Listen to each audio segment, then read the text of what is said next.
Need custom graph paper for your projects? Here's how to create perfect grid paper right in Canva. Start by opening Canva and creating a new blank project.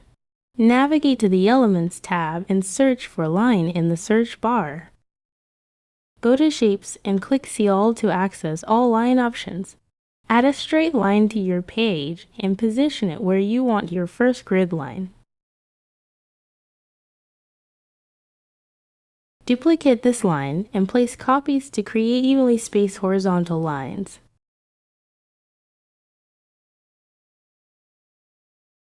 Next, add a new vertical line and rotate it 90 degrees for perfect right angles.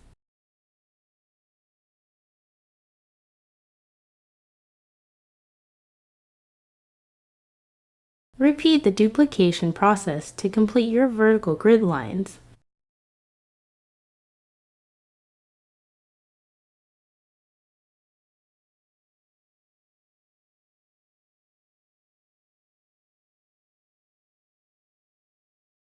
Select all lines at once to adjust line thickness and style.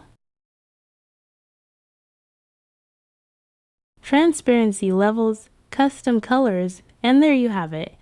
For more Canva design hacks, hit like and subscribe. Happy designing!